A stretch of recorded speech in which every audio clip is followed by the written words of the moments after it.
دیتا حروف مقاطعات وی پدے بندے اللہ تعالی شفیجی الله لا إله إلا هو الحي القيوم اللہ تعالی چدائی نشتا ہے لائق دے عبادت مگر ہم دائی دائی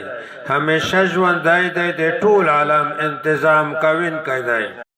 نزل عليك الكتاب بالحق مصدقا لما بين يديه وأنزل التوراة والإنجيل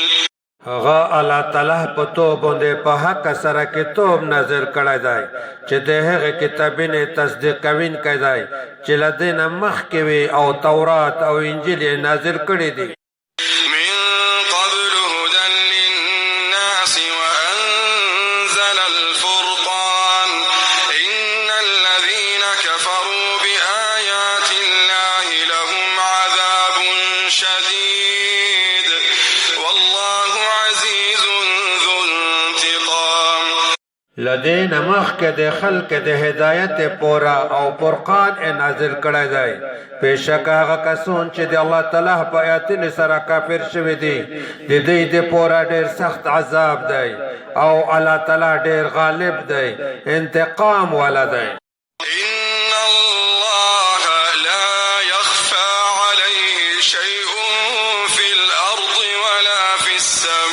السماء یقینا اللہ تعالی چه دی دیغ اللہ رب العزت نا ہیت شای ندی پٹ پمزکا کے او نا پا آسمان کے هو الذي يصوركم في الأرحام كيف يشاء لا إله إلا هو العزيز الحكيم حمدا اللہ تعالی غزات تے چه پر رحمنے کے دے تو سے شکلنا سرتنا جوڑوی سنگا چه وہ غوڑی نشتا حس لائق دے عبادت مگر حمدا اللہ تعالی دے چه دیر غالب شحکمت والا دے هو الذي أنزل عليك الكتاب منه آيات محكمات هن أم الكتاب وأخر متشابهات فأما الذين في قلوبهم زيغ فيتبعون ما تشابه منه ابتغاء الفتنة وابتغاء تأويله وما يعلم تأويله إلا الله والراسخون في العلم يقولون آمنا به كل من عند ربنا وما يذكر إلا أولو الألباب اللہ تعالی غزات تے چه پتو بندے کتاب نازل کڑا دے